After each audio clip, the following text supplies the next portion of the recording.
হঠাৎ করেই একটা ফোন আসলো, বলল যে এক্ষুনি রেডি হয়ে চলে আসো। তাই কথা মতো রেডি হয়ে পড়েছি। কি অবস্থা সবার, কেমন আছেন?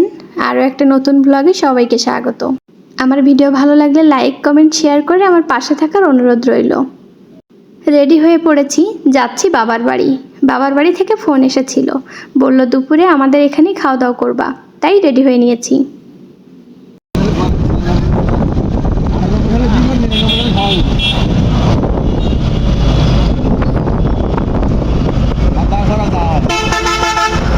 একেবারে রেডি শেডি হয়ে দুজনে বের হয়ে পড়েছি। অনেক দিন পর রৌদ্রের মুখটা দেখা গেল। এই কয়েকদিন এতটাই বৃষ্টি ছিল কি বলবো।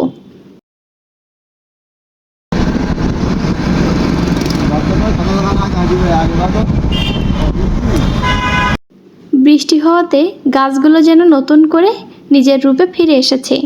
আসলে রাস্তায় এত ধুলাবালির কারণে গাছের পাতা সবুজ সেটা মনেই হয় না।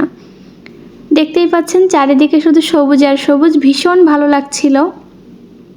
আর তার সাথে ছিল মিষ্টি মিষ্টি রোদ্দুর। ভালোই লাগে হঠাৎ করে বাবার বাড়ি থেকে ফোন আসা আর হঠাৎ করেই চলে যাওয়া বাবার বাড়িতে। আসলে এখন কাছাকাছি থাকি বলেই এটা সম্ভব। আগে যখন নোয়াখালীতে ছিলাম মন চাইলেই আসতে পারতাম না, মন চাইলেই দেখা করতে পারতাম না। দেখা যাচ্ছে 6 মাস পরে একবার আসতাম, 8 থেকে 10 দিন থেকে চলে যেতাম। আসলে সেটাতে কোনো মজা ছিল না। খাওয়া দাওয়া শেষ করে সন্ধ্যায় বাসায় চলে এসেছি। সাথে আবার মা তরকারিও দিয়ে দিয়েছে। মায়েরা তো এমনই হয়, একবার খাওয়ালে তাদের মন ভরে না। এই যে দেখতে পাচ্ছেন, এটা ছিল পাঁঠার মাংস। পাঁঠাটা বাড়িতেই কাটা হয়েছিল, তাই হঠাৎ করে আমাদের বলল যে চলে আসো। খাওয়া দাওয়া করলাম এবং সাথে করে নিয়েও আসলাম। রাতে খাওয়ার জন্য গরম গরম ভাতও করে নিয়েছি।